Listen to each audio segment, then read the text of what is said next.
Hi అండి, welcome back to my channel start my recipe. ఈరోజు మనము సింపుల్గా ఇంట్లోనే కుండలో చికెన్ బిర్యానీ చేసుకుందాము. చాలా టేస్ట్గా ఉంటుంది, ఈజీగా చేసుకుందాము. ఏమేమి కావాలో చూసేద్దామా. చికెన్ బిర్యానీకి చికెను, కొత్తిమీర, కరివేపాకు, బాస్మతి రైసు, టమాటో, అల్లం వెల్లుల్లి పేస్టు, కారం, ఉల్లిపాయ, సాల్టు, బిర్యానీ పౌడర్. బిర్యానీ ఇప్పుడు మనం కుండలో చేసుకుందాం. చూడండి, స్టవ్ ఆన్ చేసిన, కుండ పెట్టుకున్నా, అందులో తగినంత ఆయిల్ వేసుకున్నాను. అయితే చెక్క 2 ఇలాచీలు వేసుకున్నాను.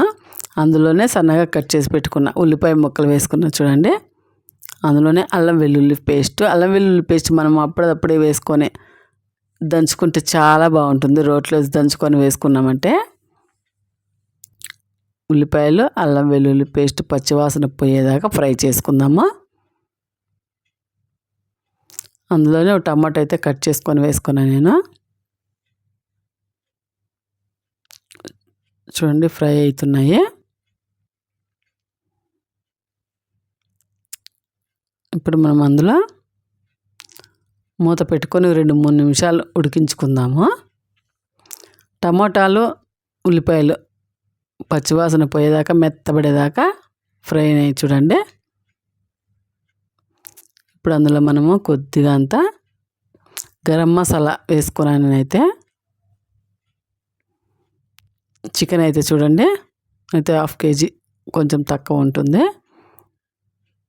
కడుక్కొని వేసుకున్నాను బాగా మంచినీళ్ళతో.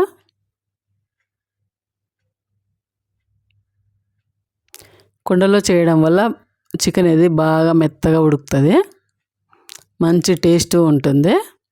అలాగే కొత్త వాళ్ళు ఎవరైనా ఛానల్ చూస్తున్నట్టే సబ్స్క్రైబ్ చేయండి, లైక్ చేయండి. అందులోనే రుచికి తగినంత సాల్ట్ వేసుకుందాము.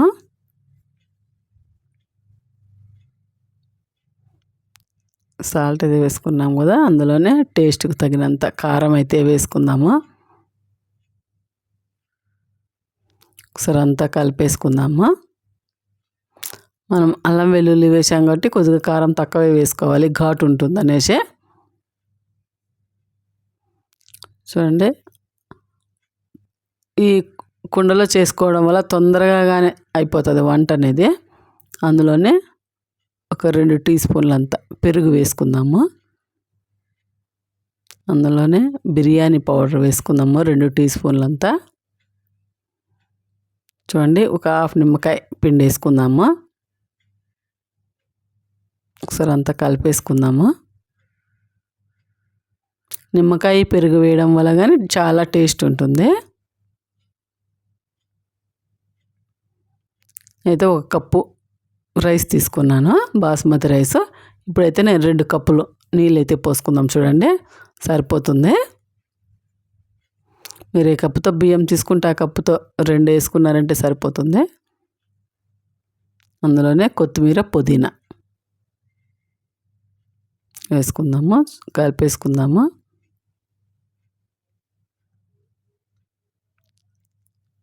చూడండి, కలిపేసుకున్నాం కదా.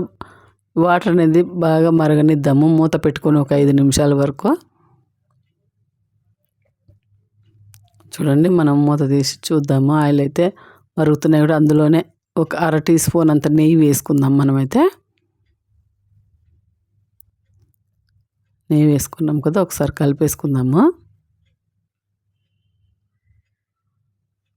నేనైతే నానబెట్టుకున్న బియ్యాన్ని అయితే కడుక్కొని చూడండి, ఇప్పుడు నీళ్ళు లేకుండా మనం ఇలా చేతితోనే వంచుకొని వేసేసుకుందాము. మనం 2 కప్పులు కరెక్ట్గా పోసాం కాబట్టి బియ్యంలో నీళ్ళు ఏం అవసరం లేదు. మూత పెట్టుకొని ఉడికించుకుందాం. చూడండి, ఒక 10 నిమిషాలు అయితే సన్నని మంట మీద అయితే బిర్యానీ అయితే రెడీ అయిపోయింది. చూడండి, ఎంతో పొడి పొడిగా మంచి స్మెల్. మనం నెయ్యి కానీ వేసాం కదా, చాలా బాగా వస్తుంది స్మెల్ అయితే. టేస్ట్ కానీ చాలా బాగుంటుంది. మనం ఇప్పుడు ప్లేట్లోకి తీసేసుకుందాము. చూడండి, చాలా పొడి పొడిగా ఎంతో టేస్ట్గా చాలా బాగుంది బిర్యానీ అయితే.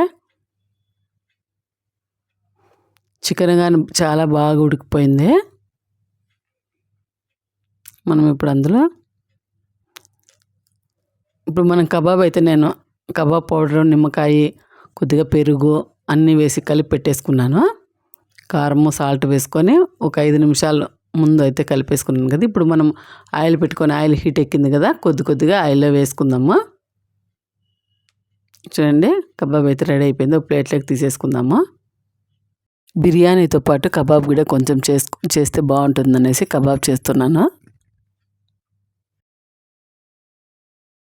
ఎంతో టేస్టీగా చికెన్ బిర్యానీ ఈజీగా చేసుకునేలాగా, అలాగే కబాబు ఈ పెరుగు పచ్చడిలో తింటే కబాబు బిర్యానీ ఎంతో టేస్ట్గా ఉంటుంది. అలాగే ఈ చికెన్ బిర్యానీ మీకు నచ్చినట్లయితే సబ్స్క్రైబ్ చేయండి, లైక్ చేయండి, కామెంట్ అయితే పెట్టండి ఎలా వచ్చిందనేసి.